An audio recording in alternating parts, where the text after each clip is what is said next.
Thank you so much, Kristen, for taking the time and joining me on the show today. Been looking forward to this conversation for a while as I start to get some more guests on from the aging and longevity space, which is a core motivation of actually why I started the podcast in the first place. You are running one of the most exciting companies in the space, I think, BioAge Labs, basically correct me if I'm wrong after this, but like somewhat of an AI drug discovery platform focused on the pathways to aging and what we can do to increase human health span as well as lifespan. So I think for those people who don't know you, the best place to get started would just be to kind of tell your story a little bit from as early as you're really willing to start to where you are today. And then later we can introduce the company and dig into all this stuff. Yeah, for sure. Thanks for having me on today. It's fun to be here. So yeah, I can tell you a little bit about my background. I've always wanted to work on aging, actually. I think I first got interested in this space in high school, and was following the developments rapidly. And it seemed to me such an important problem for society to solve. I think right now in the US, the average lifespan is in the low 80s, but the average health span is in the low 60s, right? So most people spend 20 years with one or more chronic diseases of aging, and it's not a fun time. It's also very expensive to the healthcare system as we all get older. So I didn't, in college, I worked on math and physics because I really liked those areas, and I was watching developments in the longevity space, and not as much was happening as I would have liked. So it's one of those, I would say, I guess, really high leverage fields. I decided to get personally involved. I did my PhD in bioinformatics, applied to aging biology at the University of Toronto. I'm a Canadian by background, and did some of my first work there, really digging into molecular data on aging biology, building biomarkers of aging in different animals, from humans to mice to invertebrates, and repurposing drugs in that context as well. And I'll say too, right? Like I've always been most interested in studying how humans age, because that's of course going to be the most translational to finding therapies that are really important to helping people. So I came after my PhD to Stanford to do a postdoc.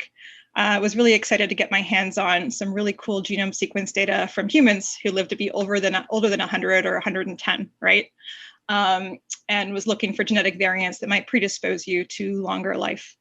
And I think that's really the low-hanging fruit of the aging space, I guess, right? Like, let's copy what already works. There already are families of people living 100 plus or longer. Let's find out what's different about them. Yeah, I appreciate you sharing your story from starting with the interest in high school. Out of curiosity, do you remember what it was that sort of sparked this interest in the first place?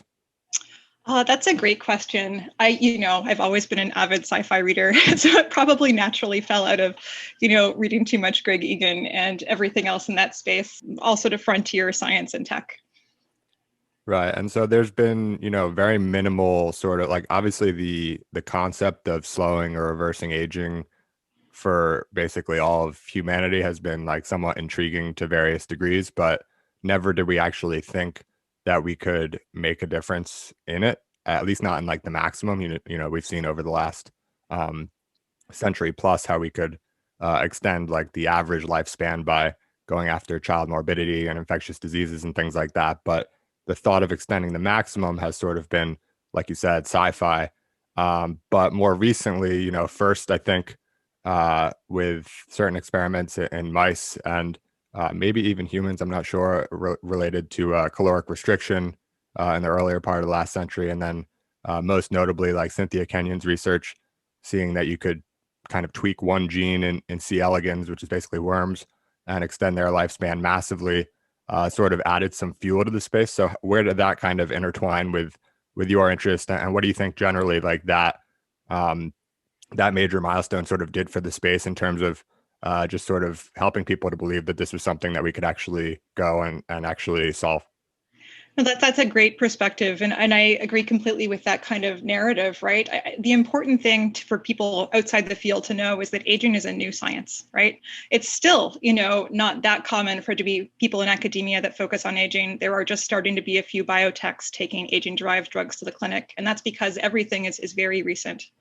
And aging science was really considered kind of intractable until, like you said, the work of Cynthia Kenyon in the early 1990s. People thought that, there are so many different things that go wrong as you get older. How can there possibly be a simple fix, right? It'll just be like a Band-Aid and it won't actually extend lifespan by very much. And then, of course, Cynthia Kenyon's work with DAF and, Gary Revkin as well, Tom Hughes, showed that you could delete one gene from a worm and double its lifespan. And I think that shocked everybody, right? Like, that's a huge effect size from a really tiny manipulation. And that sort of made the field more academically respectable. This was something that you could study with genetics, right? There's a lot of toolkits, especially to study, the effects of knocking down a gene in an invertebrate species like a worm or a fly or yeast. So really in the 1990s, a lot of biologists entered the field of aging and mapped out, for the whole genome, like what are the things that you can change that will influence the rate of aging in these invertebrate species. And the real lesson there, I think, is that lots of things work. So there are several hundred different, genetic manipulations you can make to invertebrates that will significantly extend their lifespan. And, the lesson for translation, I don't think it's going to be those exact same genes and pathways that matter for humans, but I do think that the broader lesson of there are going to be a lot of things that work. We are not optimized for living long. There's probably a lot of different mechanisms you can tweak that will have significant effect on life and health. And then just to, go forward into the future, right? So it's really only in the 2000s when you start to see these very well replicated, outbred, more genetically diverse mouse strains, these things that could make mice live longer. And I'm thinking too of the first therapeutic, which really had a robust effect, which was rapamycin. So not that long ago, right? And part of the reason for that is that it is really a lot harder to do like high throughput drug screening in mice to see if they live longer, because now, you're looking at 4-year experiments, whereas back when you're looking at, worm lifespan, that you can see that, life extension over the period of a month. So where I feel we are today is that, frankly, not many drugs or genes have been screened in mice because it takes too long, just a few dozen. And the NIA interventions testing program has really been taking the lead here. But of course, even aside from mice, what matters the most for our aging is how humans age, and we're very different from mice. Mice die almost exclusively from cancer in the lab. That's not true for us at all, right? Like heart disease is the #1 killer. And of course, there's also Alzheimer's, which mice don't get, et cetera, right? So part of the vision behind BIOAGE is mapping out really how humans are aging. Yeah, it's interesting because, like I said, the study, and like you mentioned, the study that focused on C. elegans and worms, like we were able to show that we can have multitudes longer lifespan by, these various modifications. So it's sort of been natural, and this is the way drugs work generally, I think, is that, you sort of start with animals, and whether it's worms or mice or monkeys or whatever it is, you sort of progress from there and then get it to humans. But to your point, not everything translates perfectly. And so I think what seems from the outside looking in to me to be one of the unique approaches of BioAge is that you guys are going in human first and trying to get that first 10 or 20%, whatever it might be, 30% extension in health span and lifespan. And then that sort of buys us more time to go from there. I don't know if you're familiar with like Aubrey de Grey's concept of like the longevity escape velocity, but it seems to me that this could be like a very feasible sort of step one in something like that. And not to say that it's inevitable or going to happen necessarily, but if you did envision a future in which humans could live like vastly longer than we do now in a healthy way, it would seem, very logical that like the first innovations would be sort of from humans in terms of like where they're discovered, like you guys are focused on, and then, applied to humans. And we get that extra 10, 20, 30 years of life that then enabled us to go out in this very new field, like you pointed out, and find the next great innovation to sort of rerun the cycle from there. Yeah, I think that's a good characterization. I think that what we're focused on at BioAge is this low-hanging fruit, right? We're copying what already works. We're trying to look at, we're comparing the average human at a molecular level to those people who are living, 90 plus and in good health. I still remember, we were one of the genomes we looked at back in my postdoc was from Lila Denmark, who lived to be over 110 and was still a practicing pediatrician at age 104, right? So that's possible, right? Without, too dramatic a departure.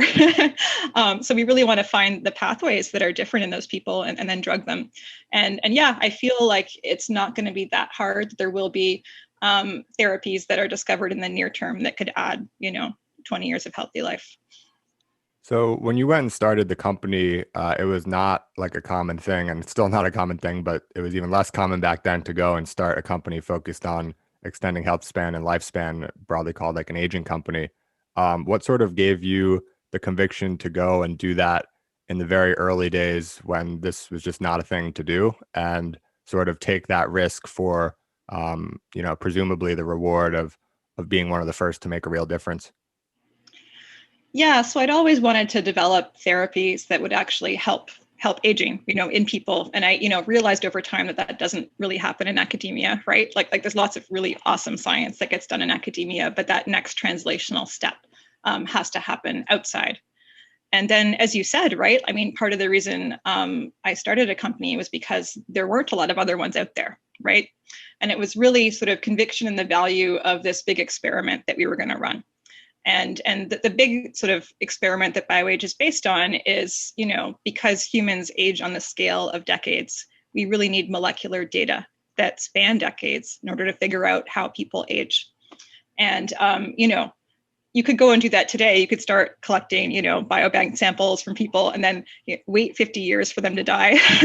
So that's not practical, right? But an important, an important insight for starting the company is that there are a few biobanks out there that started collecting blood samples from healthy middle-aged people 50 years ago, and then track those individuals longitudinally for the rest of their lives. So they have, blood samples that have been banked for decades, connected to really rich, detailed health records on how long each of those individuals lived, what diseases they got when they were older, but also their health span. So every time someone would come back for another exam at the biobank, they'd look at their walking speed, their grip strength, their cognitive function, right? And the basic idea behind what we're doing at BioAge is to look at, these samples and these people when they're 50, 60 years old and say, and enumerate all the molecules in those samples, right? And this is something that you couldn't do, 20 years ago. We didn't have the technologies, right? But now we can go into a blood sample and, we can measure 5,000 proteins. We can measure several thousand metabolites. We can measure tens of thousands of RNA transcripts and make a big list of all the molecules. And then ask the question, like, what's different, in the molecular profile of someone, 50, 60 years old who goes on to live 90 plus versus the rest of us? And what's that sort of map of differences? And that always seemed to me like a really valuable endeavor. And that was sort of the first project of the company.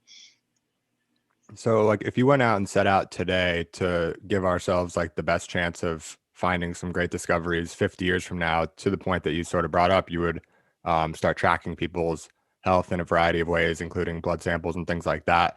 And you'd sort of be able to design what you wanted to keep track of over the course of the next 50 years. It sounds like you sort of solved the timing problem by going back and having these existing blood banks that you can use the data from. Is there anything, though, that's sort of missing from what you would have liked to have been tracked, or is it really a like a fully comprehensive sample that enables you guys to do the work that you would ideally like to do? Yeah, that's a great question. I mean, in the ideal scenario, you would do some things differently, right? Like we'd strap Fitbits on them, et cetera. You'd have continuous data. I mean, those didn't exist at the time. And similarly, too, right? Like we're looking at the blood, which is a great, like we know there are things in blood that can modify aging. So again, I think this is low hanging fruit, but it's not like we have brain tissue samples or, that said, you can't really collect those from healthy people either. So the scientific ideal data set has things which are, I guess, not practical. In terms of actually profiling healthy people and starting several decades ago. So certainly, like, I think there's going to be a bunch of stuff we discover from the blood, but there's also going to be important aging pathways discovered elsewhere. Yeah, it's funny. I guess we would have to send a Fitbit back in time and do some pretty advanced things if we wanted to change some of the data. So it sounds like you have a pretty good set for what you're looking to do. And I know, the targeting of different elements within blood is not like the only pathway within aging that people are thinking about. How was that, how did that become the pathway that you were most interested in targeting? Well, partly that's because where the data are, but partly also too, well, I guess there's a couple of different reasons. So one is that I think immune aging is really key to lots of different types of aging. Your immune system goes everywhere. Your immune system declines substantially as you get older, and also influences things like Alzheimer's, like cancer, like heart disease. So the things in your blood goes everywhere, right? So really we're getting like view of the immune system over time and how that correlates with longevity. And I think there's a lot of stuff there. I would say too that from interventional studies in mammals, blood is one of those systems where we are pretty confident there are interventions that have substantial effect on lifespan, from the work on parabiosis or blood exchange, and from some of the positive factors that have been identified in blood. And those are sort of two different windows on why the blood is interesting. Right. And so when you started out with this company, was this something where like you found the blood banks and realized like this was the way to go and it sort of inspired you to start a company, or you were like, I need to do something in this space. What's the best thing to do? And then you went out and sort of determined this to be that, if that makes sense. Sure. Yeah, it was that particular experiment of looking at trying to find like molecular predictors of mortality that you could see at midlife, that you could see when people were still healthy, and that as a way of identifying important targets for aging. So it was really that particular experiment, which I guess had been sort of percolating for a couple of years in my head. Great. So let's zoom out like a little bit, and people who have listened to other aging related episodes of the podcast will sort of be familiar with some other frameworks, but I'm curious to hear from your perspective. It seems obvious to a lot of people that if we could live longer and healthier lives, we would want to do so. But some people don't actually realize that, the attention of the world and the funding of the world and various institutions and governments and alike don't really operate as if solving aging is either something that would be good to do or achievable, because there's just no money pouring into the space. And so, I guess, what is your sort of elevator pitch on why aging deserves funding, like cancer and like some of these other areas where we're spending, billions and billions of dollars a year? I think something of like 3/4 of the annual U.S. healthcare spending goes to chronic diseases in the elderly. So this is an immense number, right? And again, I think that I'm part of it too. So there's a couple different perspectives, right? So one is that a lot of diseases of older people are, I would say, neglected. Like if older people have reduced physical function, et cetera, that's considered like a normal part of aging, and those have not been considered treatable diseases in the past. And there are some great examples too, right? Where something started out that way and is now considered a disease. Like osteoporosis is a great example. 20 years ago, that was not considered a disease. It was considered part of getting old. And now there are, billion-dollar markets established by the first drugs. And I think that's true for a lot of conditions of the elderly. But beyond that too, I think that there is growing appreciation that aging can give you a window onto really important diseases that, have received a lot of funding, things like Alzheimer's disease, like cancer, heart disease. Like Alzheimer's, doesn't happen to 20-year-olds, right? It happens to 80-year-olds. And yet often when it's studied in these mouse models where they, genetically break a young animal to sort of have some Alzheimer's-like phenotypes in its head. And treat that like a model, but those are not predictive at all. And the drugs discovered in those models are not working in the clinic. So I think there's growing appreciation for, looking at these diseases all through the lens of aging. Right. And so what your company has sort of set out to do is to see, not what works in mice like we talked about, but what works in humans. And you've got this very unique, like AI driven model that's, basically pointed at this pretty proprietary, it seems, set of data spanning back like 50 years. What is sort of like step one, two, and three, or however you sort of think about it in your head, of going from, okay, we have like a very novel approach to discovering these drugs to, okay, we're actually out there now with approved drugs, extending human health span? Yeah, that's a great question because, this map is where our science comes from, right? So we have a lot of pathways that impact aging mapped out from our human data. And the thing is, right, some of those pathways are completely novel, and other ones, there's a lot known about them already. And so as a company, we just decided to focus first on those best known pathways, known to the extent that there are already drugs that have been, in phase 1 studies in humans. So they're de-risked in the sense that we know that, you can influence this pathway in humans, that it's safe to influence this pathway in humans, and even there exists a molecule out there that like hits the target. And we made that very intentional decision because those drugs and those pathways are the closest to translation. Again, like low-hanging fruit first is a recurring theme here. So basically, and this map that we built is sort of data-driven, data first. And the interesting lesson, right, is that there are a lot of molecules that have been in clinical development that have a very strong signal in our longevity map, and we're focused first on bringing those in. So just in the last year, BIOAGE brought in its first phase two ready programs, each of them targeting different pathways that are important for longevity. And then, of course, right, there's the other hard question, which is how do you develop a drug for longevity, right? You don't want to do a 50-year clinical trial looking at lifespan as the readout. And I think it's important to be sort of ruthlessly practical here. Like we want to. It's already hard to sort of be developing something for aging, which is a new space. So you really want to like de-risk at every step because you can always be surprised in the clinic.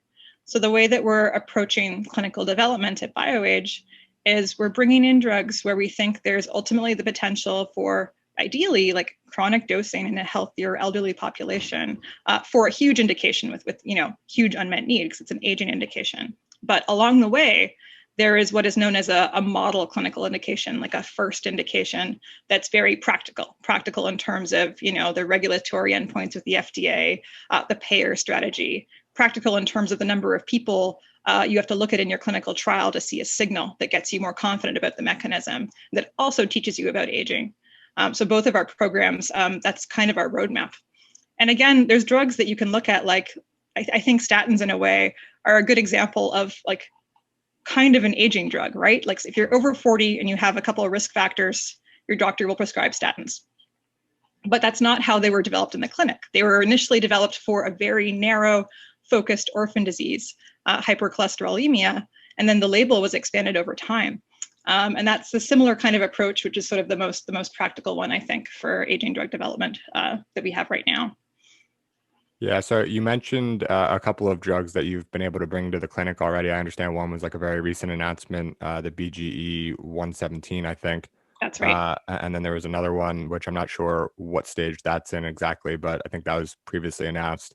Can you introduce these drugs and sort of how you came to them first and what you expect from them through the trials? Yeah, definitely. So the first drug induces hypoxia signaling. So this is it's a transcript. So it turns on this transcription factor in your cells that activates over 200 different genes. And it's the same kind of program that gets activated by low oxygen levels. So for example, if you go live at high altitude, this pathway will get turned on. And we initially got excited about this hypoxia pathway because of a very strong signal in our human cohort data. So we saw that over time in our human cohorts, your hypoxia pathway levels decline as you get older. And furthermore, if you look at people who are the same age, like if you have higher hypoxia activity relative to other people your age, you're more likely to live longer, live healthier longer in terms of being less frail, better cognitive function, et cetera. So that was sort of the initial signal that got us really excited about this mechanism. And there are drugs out there that, it's a pill, it's an oral pill that you can take. And we brought in one that had already been through phase one studies pretty recently, and that we could advance, immediately to a phase 2 aging indication. So that trial, which we just started last week, it's the very first trial that BIOAGE has started. So very exciting time right now. We're looking at aging anemia. So this is older people who have, impaired physical function, lower hemoglobin levels, and they're going to be taking our drug for 3 months. And we're going to be looking at their hemoglobin levels because it's anemia, that'll be the primary endpoint of the study. But also a bunch of other things, which we think that this mechanism might be fixing. So we think it's important actually for various aspects of muscle aging and muscle healing. So we're going to be looking at a really big battery of aging biomarkers. These people will have Fitbits on for the course of the study, not Fitbits, but a different, clinical wearable, as well as, how well they're walking, other sort of muscle function tests. I'm curious, is the clinical wearable something that's like available for consumers or not? It's not, but it's sort of a scaled down version of a Fitbit, because you're giving this to sort of older people and you don't want it to have to be charged too often, things like that. So it actually has fewer features than a consumer device. Yeah, I personally wear an Aura ring, which I think is pretty cool. I just got it within like the last year. Do you get involved with any of these things yourself? Oh, cool. Yeah, I just have a Fitbit HR, so it's a bit out of date. So I need to upgrade. Okay. Yeah. Well, it's, I think a lot of people I've found in the aging space, there's this tendency to like not worry too much about like what's going on, in the present or like in the very near term, because people are so hopeful about what can be found in the long term. So I don't know if that applies to you, but people aren't like dying to be at the cutting edge of things. They're just like doing cutting edge science. And then in terms of their practical life, they're just sort of exercising and eating healthfully and things like that. Um, Talking about these clinical trials you have ongoing, it seems somewhat like, I mean, it seems like an additional obstacle to me and very challenging and somewhat backwards, that the FDA, and correct me if I'm wrong on any of this, but last time I heard, the FDA doesn't consider like aging a disease. And so you sort of have to find these roundabout ways to test these different drugs. So it sounds like you're targeting this type of anemia, but really, and it's just a genuine, application and everything like that. But you also are curious to see these other impacts that it could have in more broadly, potentially slowing aging or some of the damage that occurs throughout the process of aging. Is that something where you have to sort of, do you feel sort of compromised by this issue? And is this something that the FDA can change in the near future? That's actually something I don't feel is a huge obstacle necessarily, because what if the FDA did consider aging to be a disease, right? And it's still true today, at least. If I wanted to do a clinical trial to see if this drug was affecting aging, longevity, that's a really long, really big, really expensive trial, right? So the way that you approach it as a biotech, like say, you've got $50 million that you're going to spend on clinical trials. Would you rather make like one big expensive bet on this sort of first drug that you bring forward and do a huge aging trial? Or would you rather do maybe bet on 10 different mechanisms in the clinic and do really efficient trials for other indications, right? Because you can't really do a small, efficient trial. And by that, I mean not many people and not too much time for a readout for aging yet. And maybe in the future, that'll change because we'll have biomarkers that we really believe, that can be real endpoints. But I feel like that's still a ways away. So this is sort of the way that we think about it, right, is that we want to test a lot of different mechanisms and get a really early peek at meaningful data. Yeah, I like that perspective, sort of turning what I sort of laid out as an obstacle into somewhat of an opportunity and actually an advantage to be able to do these sort of high rep, low expense trials and sort of see what hits and go from there. I saw that you brought in a veteran drug developer from a big biopharma company to sort of help overlook some of this clinical trial process. What is like, it's somewhat, I mean, it's very impressive and just intriguing to me how sort of you came from this academic background and have sort of married the science to technology, and now you obviously have to like be very, you have to do a great job actually running the business itself. How are you sort of marrying these skills? And I guess did you envision yourself like when you were younger, sort of running a company, or how have these skills been to develop in parallel to your background in science? Yeah, that's a great question. It's different every year, right? So BIOAGE was founded in sort of late 2015. It's been 5.5 years now, and every year it's different. Like the first couple of years, we were data only, right? So just sort of getting the biobank data, analyzing it, and then it was a really big transition as we, built our own biolabs for the first time. And in the past year, it's been making this leap to the clinic, right? Which is so it's everything new every year, which I love, frankly. And yeah, you really did your research. We brought on a really great chief medical officer who has really deep expertise, and I'm glad we have him on board because it's so important to be creative in the clinic, right? Because again, like all these mechanisms, we think they have broad potential for an aging-related disease, but we don't want to go there first. You know, I should add too, right? Like that's not even sort of necessarily special for aging. Like we also wouldn't develop a drug for diabetes as our first indication because that would just be, you know, too long, too expensive. There are lots of diseases like that. And Paul, our CMO, is really good at coming up with efficient and effective proof points along the way to these really big aging indications, and has learned a ton from him. And just from like a business perspective, these banks that the blood banks that you were able to partner with, like, is there any, can companies sort of go and do anything even close to what you guys are doing, or are you truly sort of uh, grabbed everything that there was to grab in that sense and are sort of applying your AI, which I assume improves and develops over time as well, and sort of have like a very unique path that you guys are taking. And of course, other companies can take other approaches to longevity, and I imagine people in the space are all rooting each other on because it's a very, human problem to solve. But I'm just curious from like a business perspective, can anyone else sort of go that route? Yeah, we have exclusive relationships and sort of very restricted uses around the data that we're generating on these samples. So it's not straightforward for anyone to go out and use the same biobanks where we have relationships. And there's not many of them out there as well, because not a lot of people were biobanking 50 years ago and, so, storing samples, But yeah, just to add to your point, right? Like there's just a few companies in the longevity space right now. And the way that I think of longevity is that it's like wide open. Like there's a lot of targets that are going to work. And so everyone is very supportive of each other. Yeah, it's a nice space to be in. So where are we now from your perspective? Like it's very recently sort of gained this momentum, but who's to say? Like the example that I like to use is people were trying to like figure out how to fly, how we humans could fly, not ourselves, but like in planes and things, forever. And then the Wright brothers sort of figured it out somewhat out of nowhere, and then the development from there was rapid, and then I don't know what it was, 50 years later, 40 years later, something like that, we had a rocket and we went to the moon.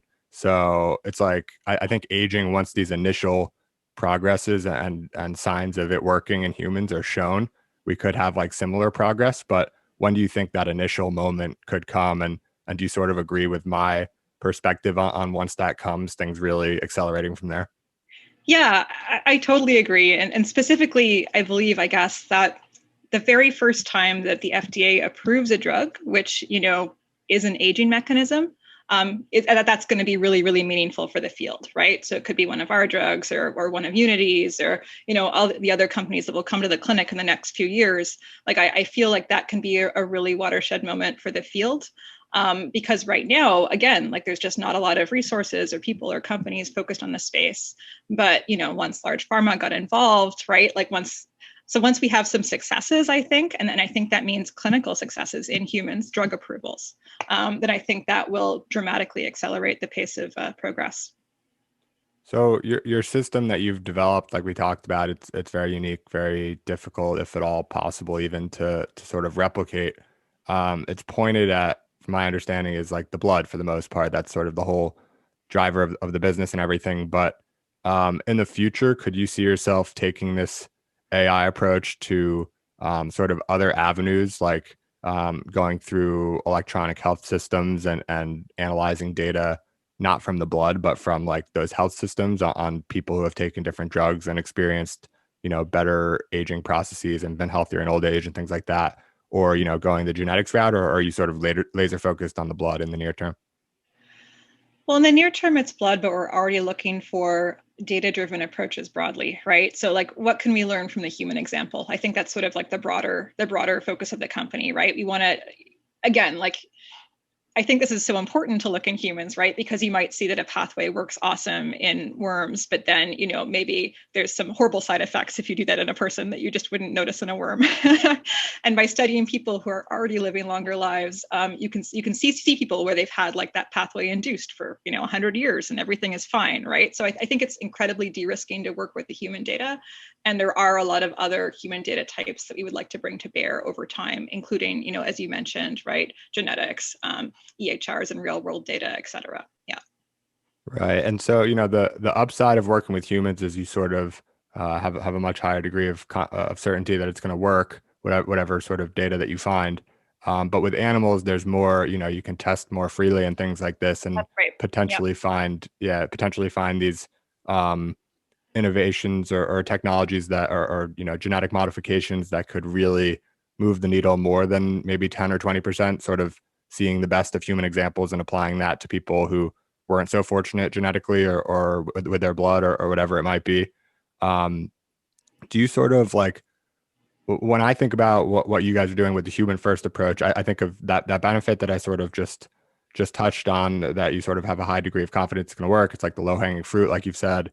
But for me, like the devil's advocate would be like, okay, well, we haven't had, at least not like observably, had like a human who's lived to like 150 even.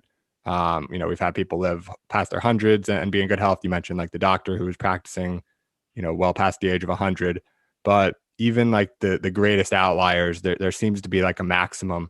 And so do you think that we could sort of find things in humans that we could then, to me, I guess seeing that maximum implies that there's like almost nothing to be found in humans that could take us beyond that maximum. It could just take everyone closer and closer to it. But do you think that there's elements of like the aging process that we could sort of manipulate humans obviously in a positive way, just giving people, maybe it's like some factor in their blood that just by the nature of the way humans work, that we haven't even had a single outlier with like X amount of that in their blood that's been able to live to 150. But if you could do that, and theoretically you could do that, then they actually could live that long. How do you think about all that type of that perspective? Yeah, no, that's a really good question, right? And probably that's true. Probably just by studying, healthier humans, successful aging in humans, that's not going to get you to like 200 plus, and you'd have to try and, other methods to sort of, for extreme life extension. Um, so for example, right, I think you probably could learn from some of the really long-lived mammals like bowhead whales, right, that live at least 250 years somehow, right, and bear a lot of similarities to humans. So certainly, I mean, not certainly, right, because it's true, right, that people have just done a couple of different genetic interventions to a worm in the rest, and left the rest of the genome alone, and then gone as high as tenfold life extension, right? But my intuition in general is the same as yours, that probably this is more sort of going to add 20 years or so to healthy lifespan. So is it true, this is like a little bit speculative, I suppose, but is it true that maybe it's been observed in mice that like if you successfully extend the health span and the lifespan, that these mice or other animals that are pushed to live longer than they naturally might end up actually having like a shorter window of sort of suffering towards death as well, where on the one hand, if you extend someone's lifespan from 80 to 110, and they spend, like you mentioned, the average health span was closer to like 60, so they spend sort of 20 years somewhat dying. And if they spend that same 20 years but they're dying at 110, like proportionally it's a much smaller percentage of their life. But is it true that that 20 years has actually like been seen to be lessened? And I don't know, maybe you don't know about this particular question, but I'm just curious to ask. Yeah, that's what's been observed so far by studying long-lived people. It's people call it compressed morbidity, but it's basically the same idea you said, right? People are living longer, but spending a shorter proportion of their life being frail. And in a way, this isn't surprising, right? Like a lot of people, they're like, oh, you're going to make me live longer. That just means I'm going to be sick for longer. But it's actually really hard to extend lifespan, to sort of extend sick lifespan, right? Like if you're incredibly frail, right, it's actually very hard to keep you alive. And in our cohorts, right, physical function and mental function and long life, they all go together. So yes, the compression of morbidity is, I think, something we can expect from these kinds of therapies. Right. So, and that's encouraging, I think, too, because it's like, it's a lot of the main critics of like extending lifespan just sort of assume, like you said, that you're going to spend a lot of time in this unpleasant state of suffering. But realistically, it actually, not only can you live longer, but you can actually suffer for not only a proportionally smaller time, but like an absolutely smaller time, and it all adds up to a very attractive picture from my point of view. But you still have these people who sort of don't want to, you know, entertain the possibility that we could live longer and healthier lives. And I think a large part of that is because in the past it was a sort of a hopeless dream. And if you sort of believed that, then you were sort of doomed to be disappointed. And that's like not really a pleasant experience. But now it's actually, from my perspective, of like the utmost importance that people realize that not only is this maybe possible, but something that's extremely desirable, because if we don't sort of realize that, we have less people working on it, less people excited about it. And, you know, not that it's like the biggest deal, but like recording podcasts about it and things like this. And then all of that in some sort of drives to bringing talent to the industry, bringing funding to the industry, and theoretically that's all sort of accelerating the progress of the industry. I saw, and correct me if I'm wrong here too, but I think you had this background in philosophy as well. I'm curious, from like more of a philosophical perspective, what you sort of say to these people who sort of refuse to believe that extending health span or lifespan is something that we want to strive for as humans. Yeah, that's a great question. I mean, in some ways, you can point and say, hey, the average lifespan is extended by several decades in the past 100 years, right? Which is mostly true due to things like clean water, et cetera, right? But there have been like large societal shifts in average lifespan, and as a society, we've dealt with it, right? Like it's okay.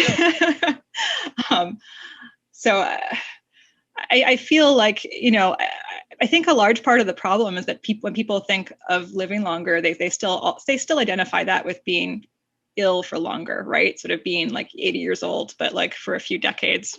And it's more, I think, important to communicate the idea that these therapies ultimately are going to delay disease and extend functional life.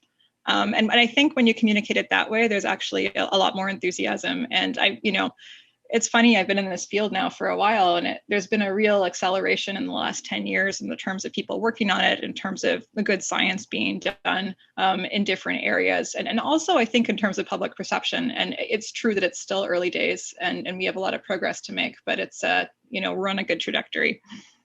Yeah, and I think good is maybe an understatement. Your company, at least from like a funding perspective, I know you've raised over, I think, about $127 million, and most recently $90 million Series C round, which included a previous guest on the podcast, Elad Gil, who I know has been interested in the space for a while, as well as A16Z. So, you know, what do they see for your company that, and not they, you know, being like the broader group of investors, see from your company that sort of gives them hope in this, what's really a very large investment that I think is flying like somewhat under the radar. You're seeing this for like software businesses, of course, which have proven to work if they have sort of certain metrics early on over the last, couple of decades. But aging companies, I don't think, are regularly bringing in this type of funding. What do these investors see for the future of BioAge that is so encouraging, and how do they expect that investment to sort of pay it back over time? Yeah, so I think there's really this feeling now that the science of aging is ready for translation, that we know actually a lot of things that are, ripe for translation in the clinic, that it's time to start making clinical bets. And frankly, the more the better, because you can always be surprised in the clinic. And at BioAge, really, right, we're taking this human first approach, and we're also taking this portfolio approach. We want to bet on many different mechanisms over time that could eventually complement each other, right? And that all can extend ultimately the period of healthy and productive life. And that's the really long-term vision. Great, yeah, and it's definitely a positive vision that I hope comes to fruition. Closing out here, I know we just have a few minutes left, but before I ask you sort of where people can go and follow along, one other question I have is, people listening to this podcast, hopefully a decent number of them are sort of increasingly becoming interested in aging, and may be sort of interested in contributing however they might be able to. Are there certain people or skills that BioAge could be looking for either now or in sort of the near term future to help you guys, accelerate along this path? Great question. We're actually hiring for a whole bunch of roles right now for people with computational backgrounds, aging biology backgrounds, clinical backgrounds, and I'm probably forgetting a couple. So those are all on our website at bioagelabs.com, as well as on LinkedIn. BioAge also has a Twitter account. Awesome. Well, hopefully there's some interest from the audience there, and maybe someone gets hired, and that would be a really cool thing for me personally to see. But Kristen, it's been awesome talking with you today. I really appreciate you taking the time again, and can't emphasize enough how much I applaud the work. And like you said, I think, I mean, I personally couldn't imagine a more important place to be working than sort of in the field of longevity and extending health span and lifespan. So really cool to see, and really excited to see how these early clinical trials go and how the company develops moving forward. In closing, where can people go and sort of follow this journey and follow you as you sort of move along? Yeah, so there's a media section on BioAge's website where we have some regular updates. We've got a Twitter account too, BioAge Labs. I also have a personal Twitter account, and we'll be posting stuff there as new developments happen. So thanks a ton for having me. It was fun.